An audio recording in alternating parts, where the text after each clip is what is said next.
atual, não é, Sim. Luiz? Muito boa tarde, tudo bem? Olá, Galvão, pessoal que está acompanhando a gente mais uma edição do Pauta Rede TV. É um tema que existe há séculos, né? Mas cada vez mais atual, né? É verdade, a gente vai falar bastante aqui de como está a situação lá nos Estados Unidos, vamos falar do Brasil também, é claro.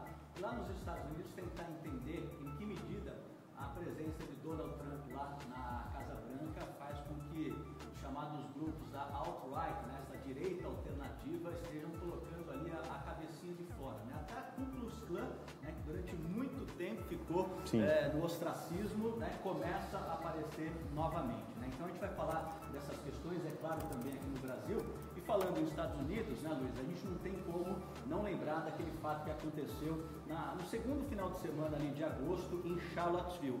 Charlottesville é uma pequena cidade lá dos Estados Unidos, nordeste dos Estados Unidos, uma cidade de 47 mil habitantes. Os americanos adoram fazer essa história de ranking e tal. E uma vez a Charlottesville foi escolhida até a cidade mais feliz dos Estados Unidos. Veja só, a gente está com um problema de áudio aqui, né? Vamos lá. Rapidamente aqui, o microfone do Luiz está funcionando? Tá. Bom, estamos tentando arrumar esse probleminha de áudio, mas que nem o Galvão estava adiantando para a gente vai comentar principalmente esses casos de racismo que vieram com muita força nos Estados Unidos, principalmente o episódio em Charlottesville, né? Um caso que ganhou todas as páginas dos principais jornais do mundo. Acho que agora eu tenho já, né? Tenho já microfone? Já tem, agora voltou. Paulo Galvão voltou, sua inconfundível voz voltou. Vamos lá então, vamos lá. Então, a gente está falando de Charlottesville, nessa cidadezinha aí do nordeste dos Estados Unidos, 47 mil habitantes, como eu estava falando, que foi eleita já lá nos Estados Unidos a cidade mais feliz, uma ironia tremenda. E agora, no dia 12 de agosto, aconteceu uma tragédia, né? Porque dois grupos antagônicos se encontraram e um rapaz pegou um carro e atropelou um grupo de pessoas que estavam andando lá, caminhando por Charlottesville, matou uma pessoa, 2 policiais que estavam no helicóptero também morreram, fazendo ali a segurança, e a gente vai tentar entender por que aconteceu toda essa bagunça lá em Charlottesville. Tudo gira em torno dessa imagem que a gente está vendo aí, que é a imagem do general Robert Lee, né? Mas quem foi esse general Robert Lee que causou tanta polêmica, né? Exatamente. Então, para entender essa história do general Robert Lee, eu vou pedir para a Mayumi para colocar aí a nossa imagem número 3, que já está aí, né? Que é o mapa dos Estados Unidos, que é entendendo um pouquinho... Bem dividido, né? Exatamente, bem dividido. Como os Estados Unidos estão hoje também, né? Como estão hoje. Exatamente, né? A gente está falando aí do século XIX, 1861, quando estourou a Guerra da Secessão, uma guerra que dividiu os Estados Unidos em 2 partes, o Norte e o Sul. E por que houve essa guerra civil lá nos Estados Unidos? Principalmente porque no Norte e no Sul havia 2 projetos de país completamente diferentes. A gente tinha no Norte, né, uma indústria incipiente, então o início ali do que hoje é os Estados Unidos, um país capitalista. Então começava a se desenvolver a indústria, o comércio, então a gente tinha ali começando uma burguesia capitalista. Esse era o Norte, né, com uma intenção de manter também o país mais fechado, o país mais centralizado, era o projeto que tinha no Norte. Tínhamos mais indústrias no Norte ou no Sul? Muito mais no Norte, muito mais no Norte. O Sul era um projeto completamente diferente, até por conta da posição geográfica do Sul dos Estados Unidos, as terras muito mais agricultáveis, o Sul era agrônomo. Então, se lá no Norte a gente tem uma burguesia capitalista, no Sul quem que mandava? Era uma aristocracia rural. Então, com o mesmo sistema de plantação que a gente tinha no Brasil aqui também, na época de Império, de Plantation, né, que eram grandes latifúndios, monocultura, no caso deles principalmente o milho, e aí o ponto que realmente pega nessa questão que a gente vai discutir hoje, né, que é a questão da escravidão. Esse projeto do Sul dos Estados Unidos contava com a escravidão, né? Então era por isso que o Sul apoiava a escravidão naquele momento. E aí o que aconteceu? 1860, quem que é eleito presidente dos Estados Unidos? Abraham Lincoln. Abraham Lincoln, que já vinha de um bom tempo com uma grande campanha para tentar acabar com a escravidão. E ele tem uma história bem diferente, porque ele é membro do Partido Republicano, né, Galvão? Que hoje o Partido Republicano é identificado exatamente contra os valores do Lincoln, né? Exatamente. E também não sei se é verdade, você como professor de história pode falar para a gente, que o Lincoln tinha escravos, né? Ele tinha, o próprio filme Lincoln, né, que eu até aconselho o nosso internauta a assistir, o filme é chato, né, já vou dizendo que é chato, quem não assistiu, mas do ponto de vista histórico é muito interessante, porque ele mostra toda essa trajetória do Lincoln, a luta dele no Congresso dos Estados Unidos para acabar com a escravidão. E ele tinha até, o filme mostra muito até a relação que ele tinha... Interpretação espetacular do Daniel Day-Lewis. Exatamente, né, ele tinha escravos, mostra ali a relação que ele tinha com a escrava que trabalhava na casa dele, dentro dele, que era uma relação muito boa. Mas esse aspecto que você levantou aí do Partido Republicano é muito interessante, porque o Partido Republicano nasce no Norte e naquele momento o Partido Republicano ele era totalmente contra a escravidão, né? E o Partido Democrata, que hoje está muito ligado às questões progressistas, naquela época o Partido Democrata...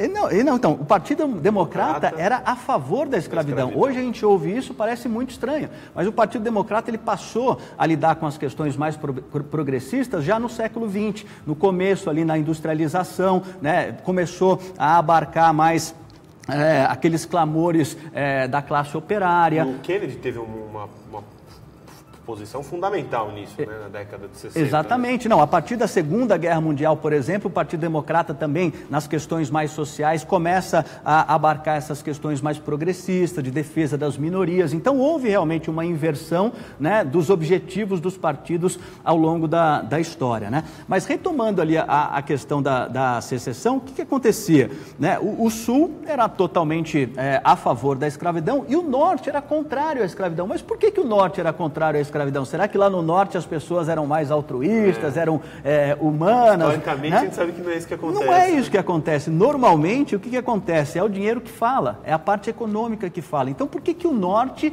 era contrário à escravidão? Você lembra que a gente falou que o Norte tinha um projeto industrial de se criar, né? e para você criar uma sociedade capitalista, você precisa do quê? Consumo. Você precisa de mercado consumidor. Então é por isso que aquele projeto... Os escravos que têm mercado consumidor. Exatamente. Um país que é escravocrata não teria mercado consumidor suficiente para isso. Então, quando o Lincoln foi eleito, o Sul declarou a secessão. Bom, vocês ficam aí com o seu país, nós vamos criar aqui o nosso país, os Estados Confederados. Primeiro 7 estados, depois vieram outros 4, 11 estados confederados declararam a secessão. E esta guerra, Luiz e amigo internauta que está com a gente aqui na RTV... o Ayrton Chiurato está elogiando o Temo, o Luciano Costa, o Gabriel Duarte, a Silvia Sprovieri também elogiando a aula de história do professor Galvão. É isso aí. Então a gente vai tentar entender agora por que esse símbolo, né, esse símbolo que remete à secessão, ele causa tanto embaraço. A famosa bandeira vermelha, né? Também, a gente vai mostrar aí a bandeira dos confederados. São 2 símbolos. Os símbolos que remetem aos líderes dos confederados, como essa estátua lá em Charlottesville, são mais de 700 estátuas como essas que estão espalhadas pelos estados do sul, lá dos Estados Unidos. Por quê? Porque é uma guerra que deixou uma marca muito forte no americano. Só para você ter uma ideia, Luiz, foram mais de 620 mil mortos na Guerra da Secessão. A Guerra do Vietnã, por exemplo, que o pessoal fala, né, que é uma guerra que até hoje os Estados Unidos não se conformam por ter perdido. E por que eles perderam? Porque eles não atingiram o objetivo deles, porque em número de mortos, eles tiveram muito menos do que os vietnamitas. Morreram mais de 1 milhão de vietnamitas na guerra e americanos morreram um pouco mais de 50 mil. Então você faz essa comparação. Vietnã morreram 50 mil, na secessão morreram 600 mil. Então, é uma guerra que traz um sentimento muito ruim para o americano e é por isso que várias cidades americanas estão decidindo derrubar essas estátuas. E foi o que aconteceu lá em Charlottesville. Em fevereiro desse ano, decretaram lá que eles iam derrubar a estátua. E aí esses grupos da chamada alt-right falaram, não vai derrubar a estátua não. Tem até a imagem aí do pessoal, da foto número 3, mostrando esse grupo, né, cercando ali a estátua. Dá para ver até a bandeira confederada. E a gente vê ali a bandeira confederada. Cantinho, né? Exatamente. E aí o que aconteceu? Esses caras marcaram essa manifestação para defender a estátua, e aí grupos de pessoas mais progressistas, que são contrários ao que defendem essa alt-right, porque o que esses caras defendem? Esses caras defendem a supremacia branca, acham que os brancos são melhores do que os negros, do que os amarelos, do que qualquer outro tipo de etnia. Né? Eles são contrários aos judeus, são contrários aos homossexuais, são contrários ao feminismo. Então, as pessoas que têm um pensamento diferente e sabiam que ia haver essa manifestação lá, foram também fazer uma manifestação. E foi aí que surgiu todo aquele problema, né? E um rapaz dessa alt-right atropelou e matou uma mulher. Você falou da bandeira dos confederados, né? A gente tem uma imagem aí, que é a imagem 7, Mayumi, que é justamente também mais um aspecto que mostra como essa bandeira ela causa muitos problemas lá nos Estados Unidos. Esse sujeito aí, você lembra dele, Luiz? Dylann Roof. Esse cara, ele entrou numa igreja na Carolina do Sul, lá em 2015, e matou 9 pessoas, 9 negros que estavam lá numa comunidade negra lá na Carolina do Sul. E aí, o que aconteceu? O sujeito foi mandado para a corte, foi sentenciado à morte, não foi executado ainda, né? Há todo um processo ali, está no corredor da morte. Mas o que chama mais atenção, Luiz e amigo internauta que está com a gente aqui na Rede TV, é exatamente a bandeira que ele está segurando. Né? Então a gente percebe como esse símbolo causa um dissabor muito grande nos americanos. O Dylann Roof, durante o julgamento dele, Luiz, perguntaram para ele se ele se arrependia, ele falou que não me arrependo pelo sangue de nenhuma das pessoas que morreram naquele massacre. Ele matou 9 negros. E aí olha o que ele disse, ele falou o seguinte: eu choro pela morte das crianças brancas que morrem todos os dias nesse país que está doente porque está sendo governado por pessoas menos capacitadas. A gente tem que lembrar que, né, em 2015, quando aconteceu esse crime, quem era o presidente dos Estados Unidos? Barack Obama.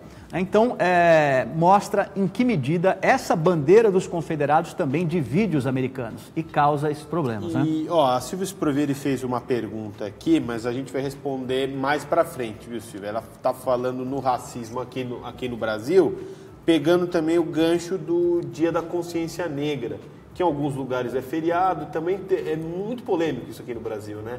O pessoal às vezes não tem uma boa reflexão sobre o assunto, Dia da Consciência Negra, alguns falam que é mais racismo ainda, ter essa coisa. A gente já vai falar nisso um pouquinho mais à frente, mas eu queria saber de você, Galvão, qual é o papel do Trump nessa radicalização, né? Porque até o governo Obama foi uma coisa também histórica, foi o único negro até hoje a conseguir o posto máximo lá nos Estados Unidos, e a gente pensou que, claro, a gente teve muitas manifestações contra ele e tal, mas pelo que a gente tem acompanhado, que chega aqui no Brasil, é que depois que o Trump foi eleito, a coisa se radicalizou de um tal ponto, a gente não conhecia esse alt-right. Você falava antes do Trump, ninguém falava nesses caras, né? Exatamente. O que você tem a dizer sobre a função do Trump nessa... A Mayumi, até nossa editora, já colocou 2 capas icônicas aí. Então, não sou eu que estou dizendo, né? Não sou eu que estou dizendo. Olha, é Economist, que aliás não precisou dizer nada, né? A Economist colocou uma imagem, né? Que acho que diz tudo. Capa, genial, né? Genial. A imagem do Trump. Brincando com o gorro da...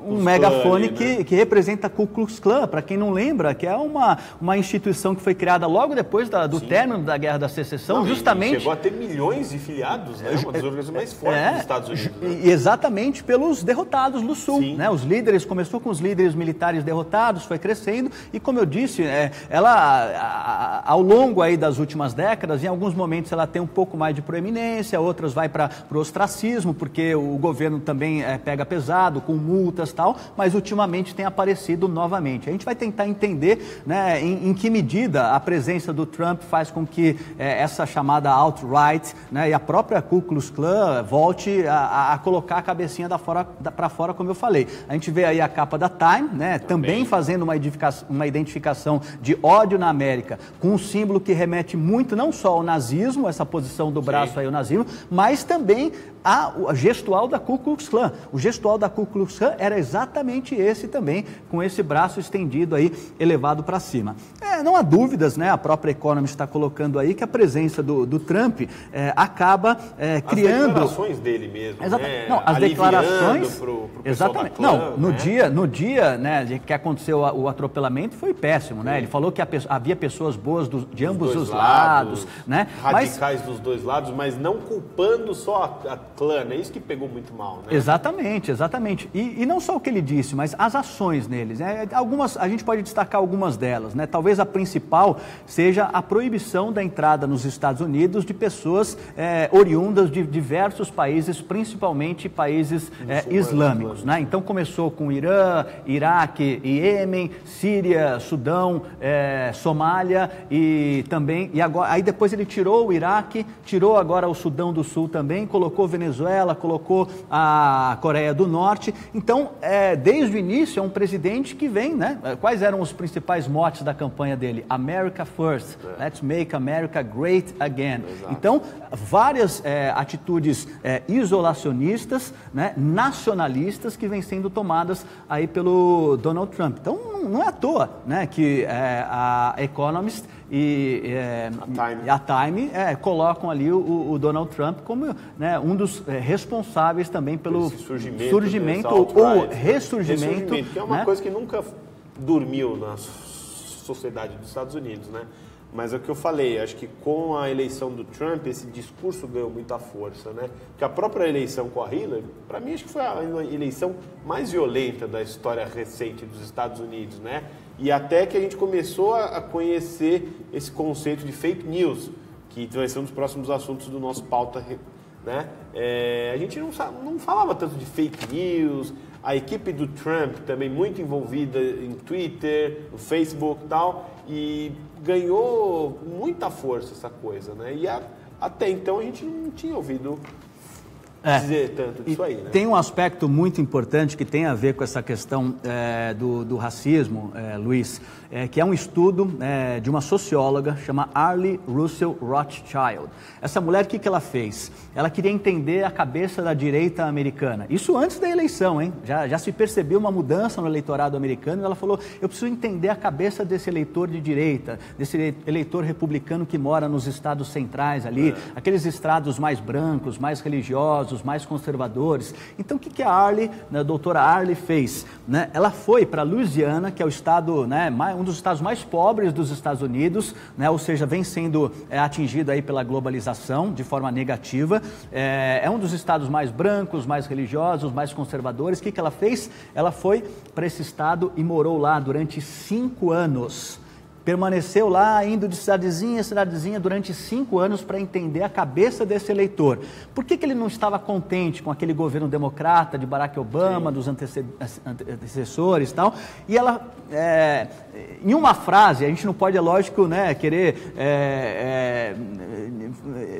identificar um trabalho de 5 anos numa frase, mas há uma forma de a gente entender o que ela quis dizer, com a seguinte questão, Luiz. Ela diz que há um ressentimento muito grande desta população branca, religiosa, que não tem um nível de escolaridade, de trabalho muito alto, ou seja, está sendo afetado bastante pela globalização e pela chegada de imigrantes. E ela diz o seguinte, essa pessoa, ela está caminhando na vida dela lá nos Estados Unidos em busca do chamado sonho americano. Acho que todo mundo já ouviu falar do sonho americano, né? Aquela ideia, né? Aquela ideia de que o americano, se ele for para a escola, estudar um pouquinho, for fazer um curso técnico, não precisa nem ir para a faculdade e arrumar um emprego, ele vai ter uma vida confortável, porque o pai dele teve, o vô dele teve, e as coisas vão andar naturalmente, isso, né? É histórico. E os Estados Unidos, nesse momento, apesar de eles já terem passado pela crise que eles passaram há alguns anos, já estão numa situação recessão, de né, que eles estão em quase pleno emprego, né, 4, 5% de desemprego. Eles olham para frente e essa população está sentindo que o futuro deles não vai ser igual ao do pai. Não teremos mais o American Way of Life. Exatamente, né? Exatamente. E aí surge, nas palavras da doutora Arlie Russell, um ressentimento por pessoas que estariam furando essa fila que seriam os imigrantes, do sonho americano. Exatamente. E quem são essas pessoas que na cabeça desse eleitorado aí? Desse eleitorado está furando a fila. Os imigrantes, os negros, em grande parte, por conta das chamadas ações afirmativas, né, que começaram ali na década de 60 nos Estados Unidos, foram oficialmente até a década de 80, né, mas que extraoficialmente vigoram até hoje lá nos Estados Unidos. Se você for na Universidade de Harvard hoje, mais da metade dos alunos são ou negros, ou hispânicos, ou orientais. Então, até falando de exatamente, cotas, exatamente. É um tema muito polêmico. Muito aqui no polêmico. Brasil, lá nos Estados Unidos também, não sei que se Funciona alguma coisa semelhante, sistema de cotas? Então, lá nos Estados Unidos, oficialmente, funcionou durante 20 anos, né? Da década de 60 até a década de 80. Hoje... Começou com o Lyndon Johnson, com o Kennedy? Não, começou com Kennedy. Começou com Kennedy, exatamente. Né? E aí funcionou durante 20 anos, depois essas cotas foram extintas oficialmente. Reagan, né? Exatamente. Mas a maioria das universidades, como aqui no Brasil agora também, tem algum tipo de cota social, que não é só uma cota que eles chamam de cota raciais, mas uma cota social, como existe aqui no Brasil também. Né? Hoje, das 103 universidades federais e estaduais brasileiras, apenas uma, né, a revista Veja, há alguns meses, trouxe uma reportagem muito interessante, a Isto É já tinha trazido também, sobre a questão das cotas, e mostra que hoje apenas a Universidade Estadual do Paraná não instituiu cotas. A USP, uma das últimas, né, já neste vestibular já tem cotas. Então, de todas as federais estaduais, só uma das maiores. Exatamente, exatamente. E não são cotas raciais, né? São cotas que fazem um primeiro corte ali do ponto de vista de renda. Não, antes da renda, de onde vem o aluno, se ele é oriundo da escola pública ou privada. Aí já é 50 e 50. 50 da privada, 50 da pública. Entendi. Aí na pública que você vai para a renda, metade com renda acima de tanto, e aí já vai afunilando. Metade com abaixo de tanto e a outra metade não interessa a renda. E aí só no terceiro corte ali é que entra, né, pela designação do IBGE, pretos, pardos, índios, lá tem mais 1/3. Então essas são as cotas que existem hoje no Brasil. Queria até pedir para a Mayumi colocar a imagem de número 9 aí, que acho que é uma imagem bem interessante para a gente falar dessa questão das cotas, né, Luiz? A gente, aqui no Brasil ainda, a gente foi instituir esse sistema de cotas nos anos 2000, né? Então, tem 15 anos, 2002 né? Começou aqui no Brasil, então são 15 anos, já 15 anos, final do governo FHC. Não, já no o governo Lula entrou em 2003, né? No final de 2002. Então, finalzinho do FHC. Do FHC, já no começo É a imagem da igualdade. A imagem da igualdade, que acho que exemplifica muito bem aí o que é essa questão das cotas, né? Que tem as pessoas em cima de uns banquinhos ali e tal. Daqui a pouco a gente vai colocar a imagem, mas enquanto não coloca, a questão é a seguinte, né? Por que existem as cotas? Por que existiram nos Estados Unidos? Por que existem aqui no Brasil? E aqui também vem com essa questão muito racial também, né, Galvão? Aqui a gente tem uma discussão, muita gente acha que já é uma forma de você tentar eleger pessoas pela cor e não porque ela é boa exatamente para aquela vaga. É uma discussão que se faz muito aqui no Brasil. Então, né? Porque o Brasil, se a gente for ver, é exatamente essa imagem que eu queria mostrar aí para o nosso internauta, né? A escravidão terminou aqui no Brasil em 1888. Então, 3 séculos e meio, né? Exatamente, são nem 130 anos ainda de término da escravidão, mas o que aconteceu? Oficialmente, exatamente. Após o término da escravidão, quais foram as condições que foram ofertadas à população negra para que elas tivessem as mesmas condições de competir nos mercados profissional ou na questão do ensino em relação à população branca? Então é óbvio que não houve essas condições.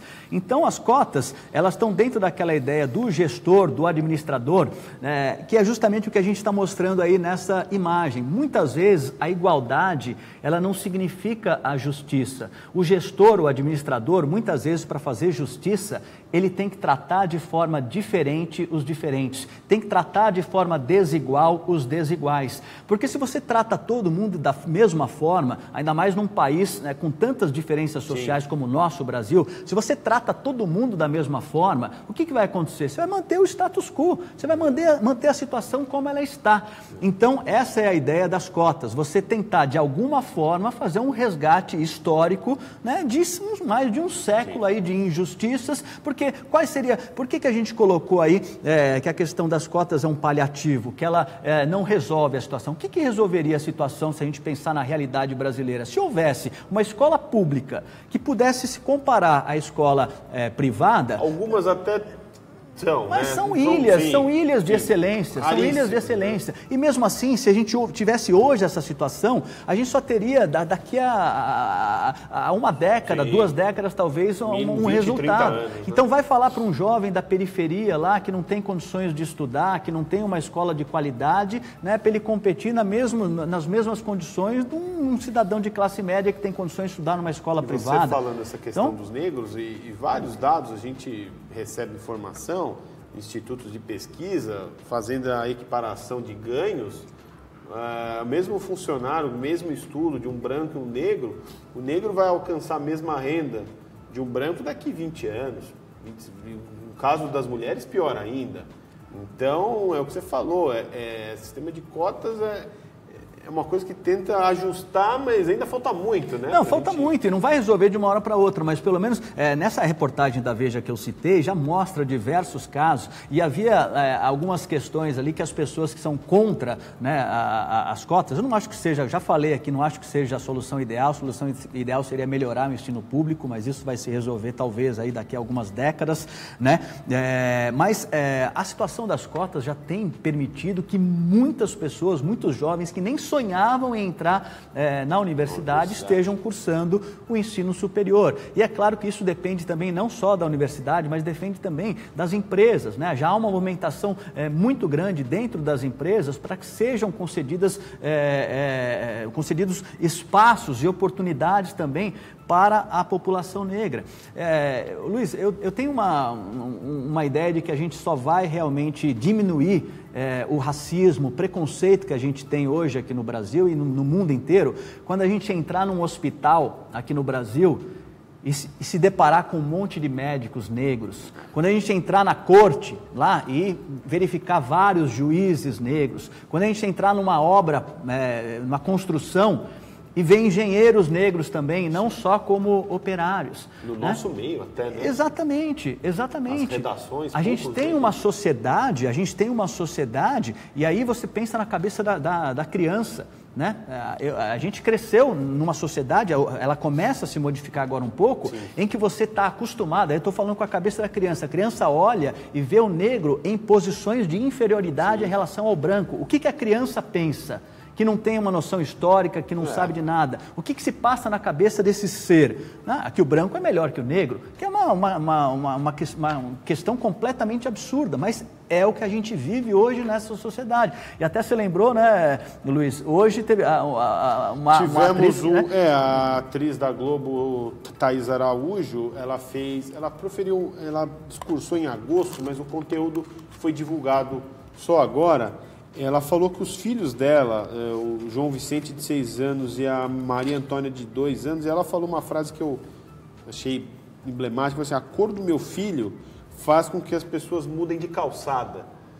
Então, você vê, nós estamos em 2017, uma atriz, uma pessoa conhecida, os filhos dela conhecidos também, expostos na mídia e tal, e ela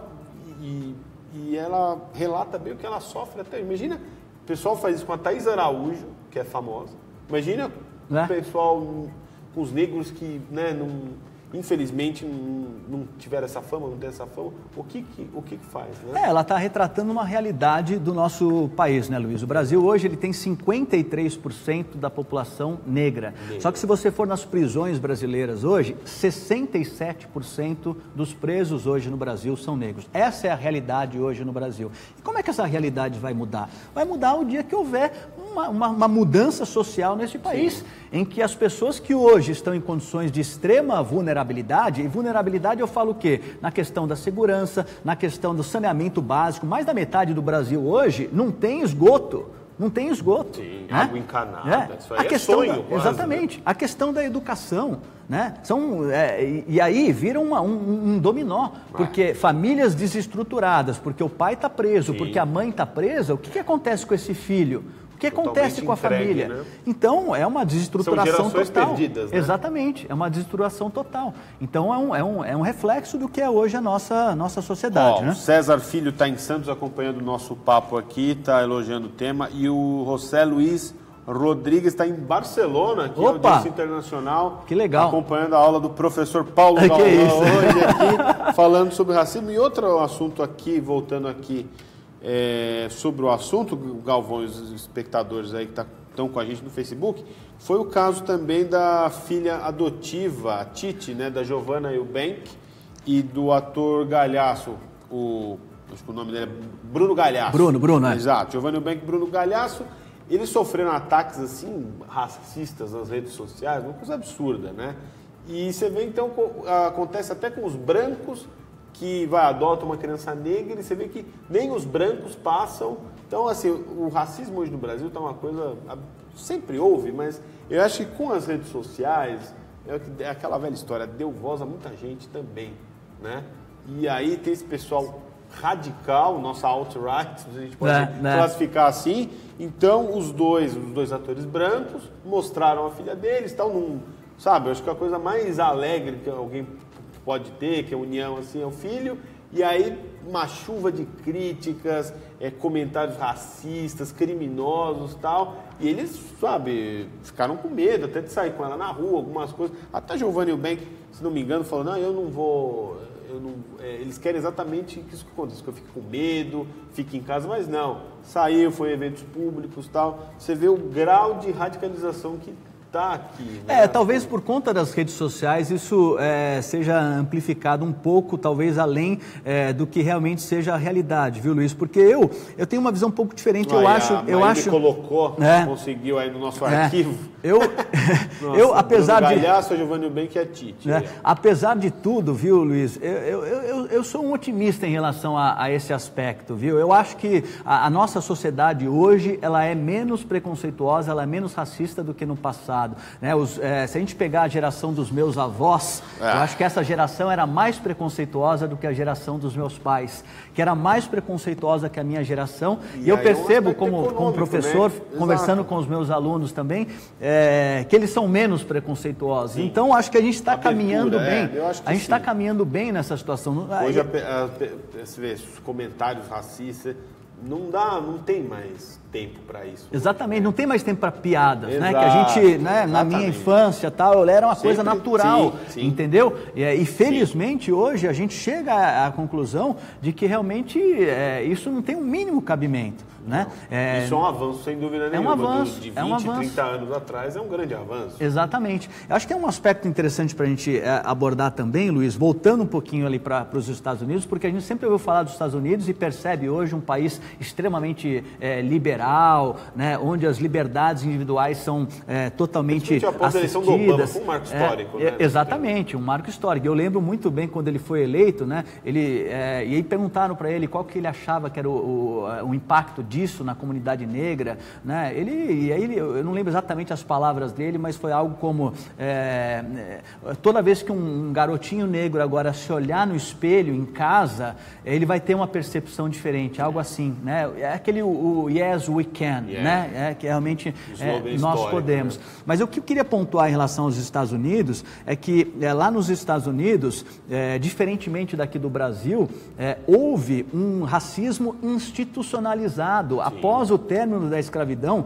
por quase 100 anos lá nos Estados Unidos, eles tiveram leis segregacionistas. Exatamente. A gente tem uma imagem aí, né, que é a imagem número 8 do bebedouro, né, que mostra um aspecto dessas chamadas, são as leis Jim Crow, né, que era a forma como eles se referiam a essas leis, porque Jim Crow era um personagem de uma música lá, que era um negro, que não fazia nada certo e tal, e aí de forma pejorativa eles começaram a chamar todos os negros de Jim Crow. E essas leis, que vigoraram por 100 anos, elas colocavam lá banheiros para brancos, banheiros para negros, como a gente está vendo aí, bebedouros para brancos, bebedouros para negros, escolas, ônibus, a gente tem até, o nosso internauta deve lembrar da Rosa Parks, né, que foi símbolo, né, da luta contra o racismo. Exatamente, antes de Martin Luther King, antes de Malcolm X, Rosa Parks, Alabama, né? Foi no Alabama. Foi no Alabama, exatamente. Ela se recusou a levantar do ônibus, porque lá no ônibus era o seguinte, né?